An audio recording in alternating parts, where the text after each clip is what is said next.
2020. Right. Oh, I hope that wasn't recorded, eh? No, it wasn't. I just Okay, I just clicked it now. 2020. Yeah.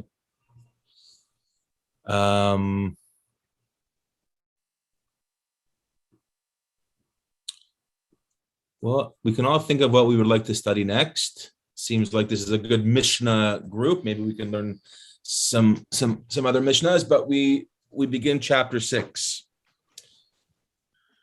Shanu Chachamim Bilshon HaMishnah Baruch Shebachar Bahem Uvemishnatam. Our sages taught in the they taught in the style of this Mishnah. Blessed be the one who chose them and their teaching. Right? Sort of mirrors the blessing on the Torah. Asher bachar banu mikol amim. Shebachar bahem uvmishnatam. Blessed is Hashem who chose them and their teachings.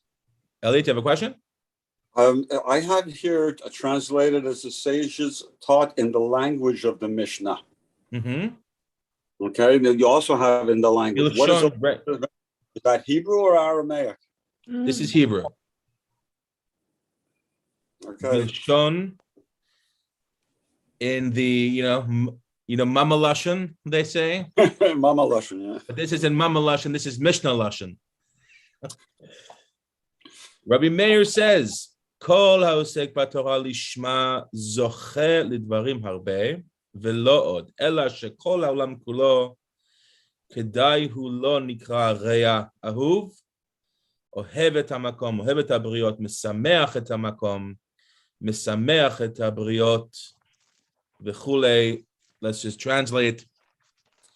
Kol haosek b'Torah lishma, whoever studies the Torah lishma. So we have the Torah shebichtav is what we call the 5 books, the written Torah, and Torah lishma is the oral Torah that was passed down orally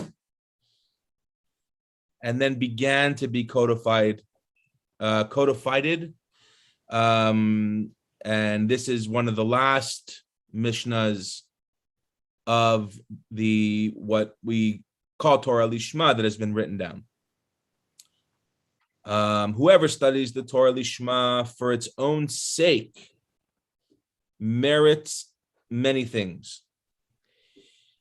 Indeed, the entire world is rendered worthy for this one's sake, right? So there's a huge zechut, zocheh. There's a huge zechut to learning Torah. Kedai hu lo nikra rea ahuv. This is someone who is called a friend, a beloved. Ohevet hamakom, who loves Hashem.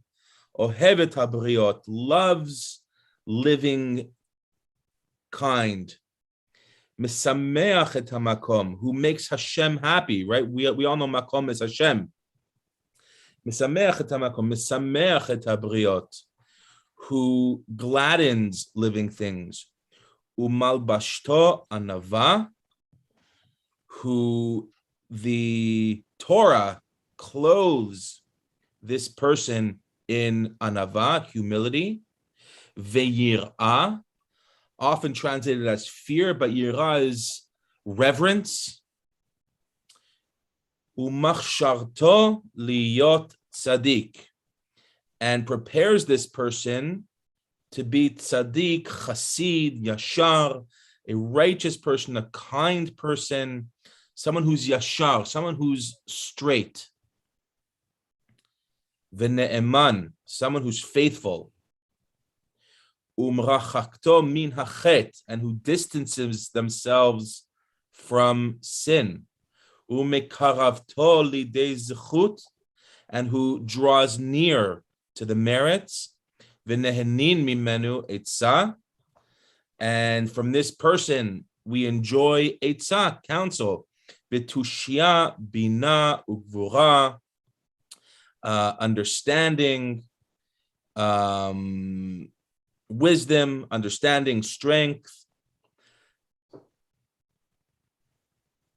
Venotenet lo malchut umemshala. We give this person malchut, kingdom. Umemshala v'chikur din.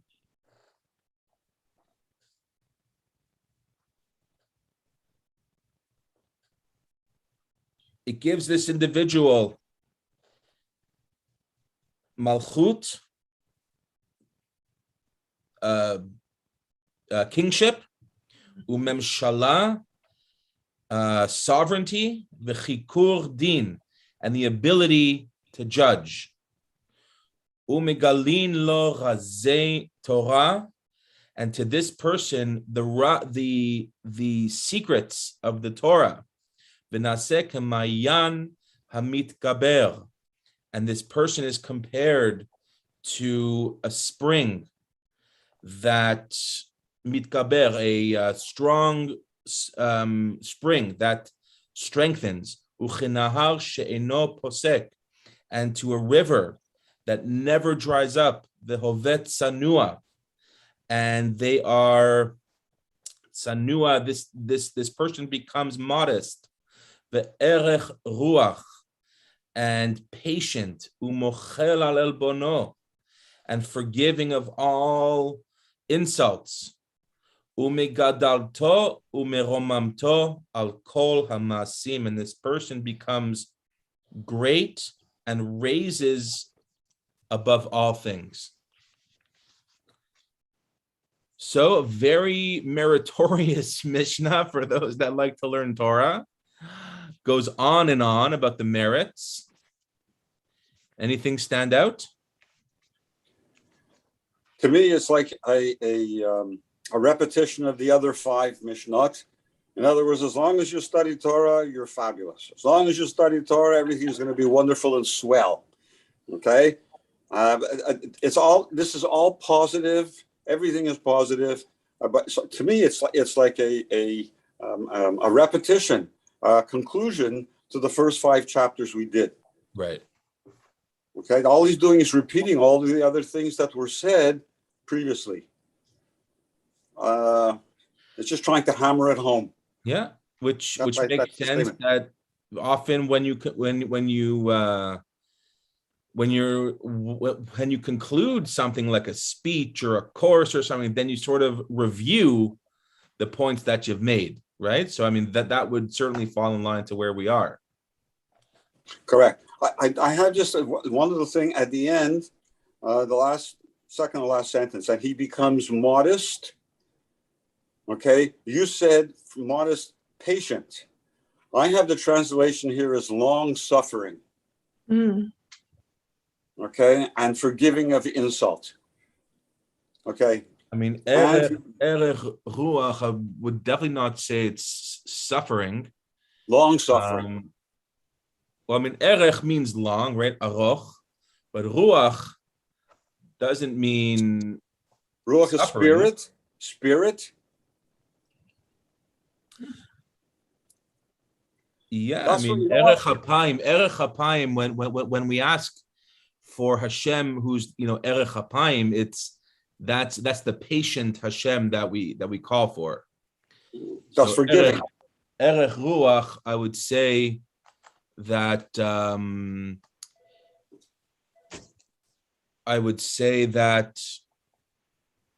someone who is long, who has a lot of ruach, has a lot of patience. They don't anger, You know what? That's what I love about Hebrew. They have one word that has 17 meanings. I know, and it's so hard to zero in, though. I had this discussion with Asher, the same thing. I'm trying to read some of the parshas, okay, and they say ruach, right? And it's how do you read it? So and maybe that's why the rabbis have different opinions on everything, because one Hebrew word has 4 or 5 different meanings depending on where it's placed in the context, in the text. Mm-hmm. Right. It makes it very challenging, I have to say. Yeah. The language doesn't seem to be so exact as it is in English. Correct. All right. Which is the reason we have to study and study and study. It's like the Torah. It's so sketchy at times because it 100%. doesn't give you a whole definition of what you're reading. You Right. have to read into it. Makes it very challenging. Okay.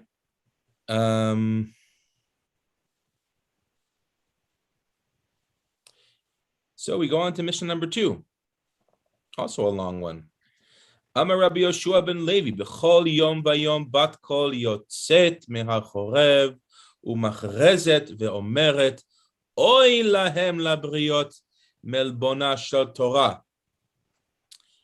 So Rabbi Yeshua would say, every day a heavenly voice would come from Mount Chorev and would proclaim, Oi, I love how Oi is in the Mishnah, I love it. Woe to all humans because of their contempt for the Torah. Har Chorev is also another word, name for Har Sinai. Shekol mi sheino osek b'Torah nikra nazuf.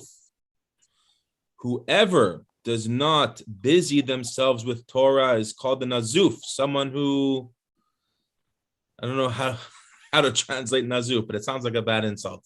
How does this, a nazuf, rebuked?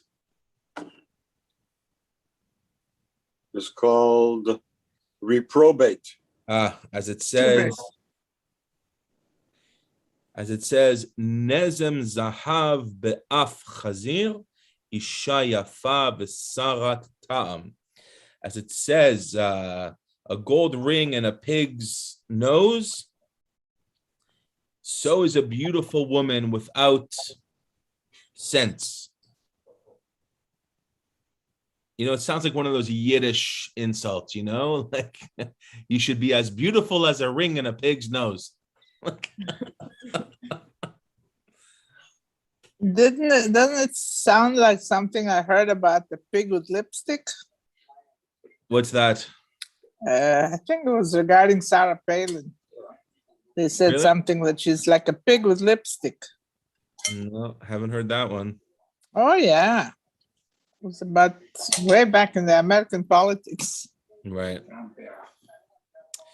The Omer, and it says, "V'aluchot maseh Elohim hema, v'hamichtav michtav Elohim hu charut al aluchot." And another pasuk says, and this one comes from Mishlei,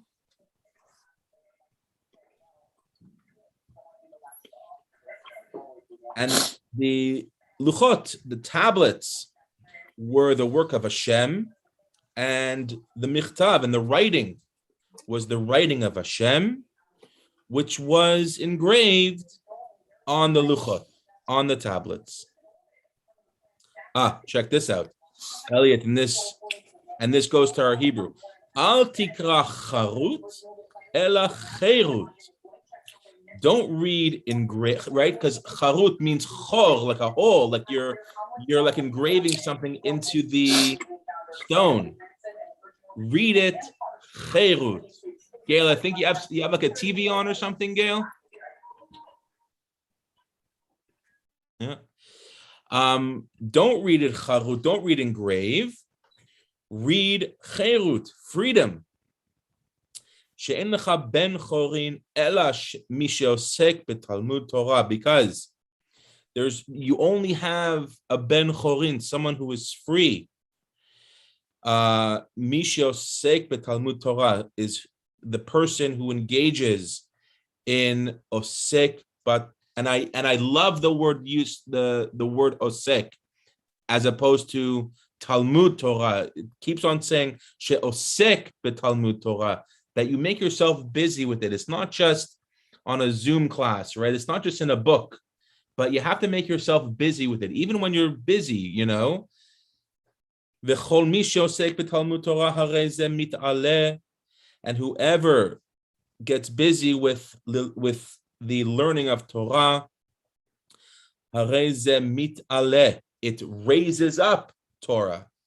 Shene'emar umimatana nachaliel uminachaliel bamot, as it says, from matana to nachaliel, and from nachaliel to bamot, which is from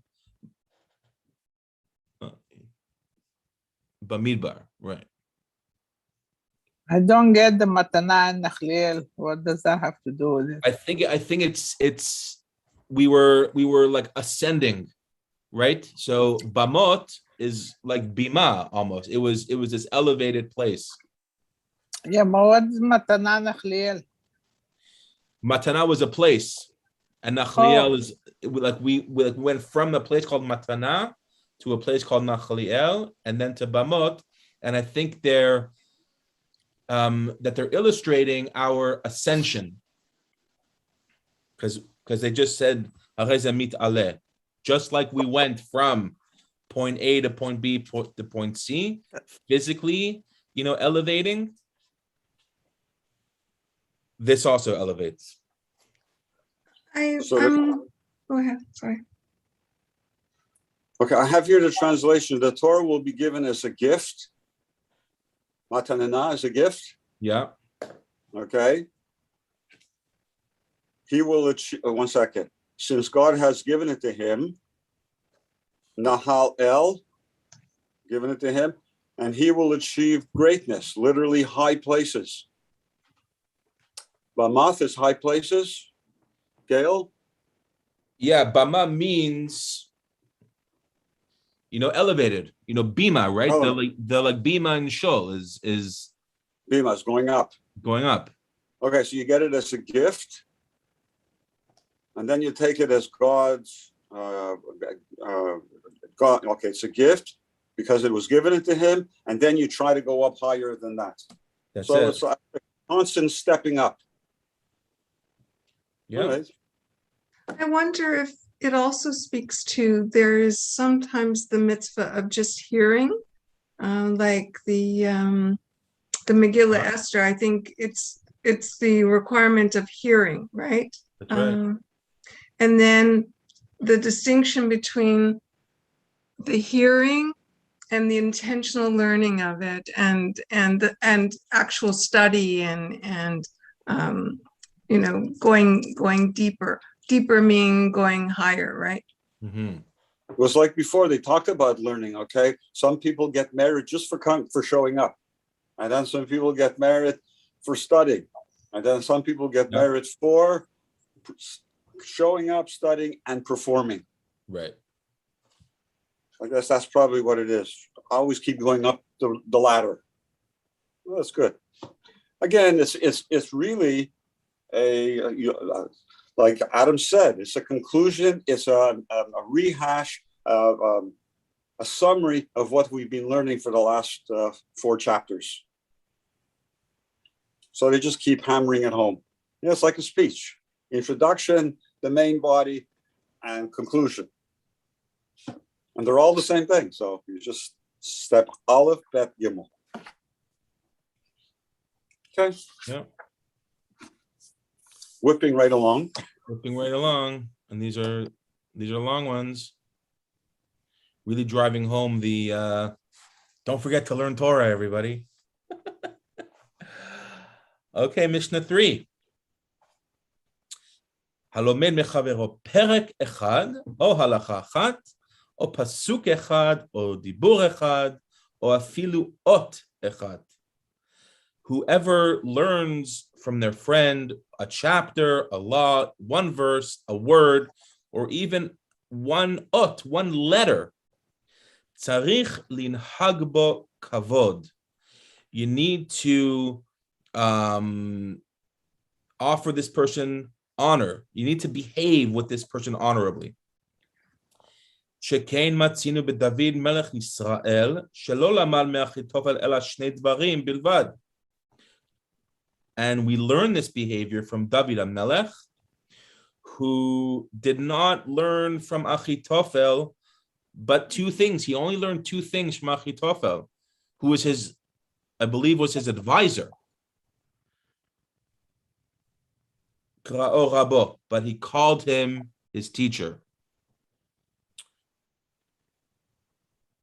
אלופו ומיודעו, שנאמר בעתה אנוש כרי אלופי ומיודעי. Right? So David, who only learned two things from Achitophel, but called him teacher, companion, and friend, as it says, you are my equal, my companion, and my familiar friend. So apparently Achitophel wasn't the best advisor, but even David learned two things from him. And I think those two things were to study with a chavruta and to daven with humility. I believe I'm trying to remember Navi. It's been a while. Maybe we should learn Navi together. That is some fascinating stuff. But I believe the two things that King David learned from Achitophel were to learn with someone and to be humble when they pray. As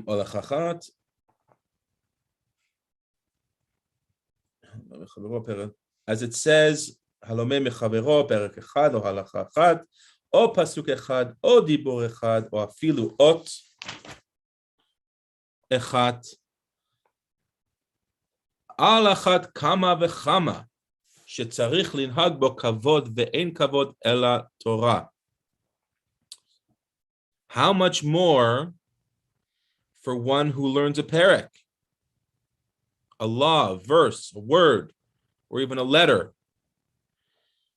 Ve'ein kavod ela Torah. Honor, there's no honor but Torah, but with the Torah.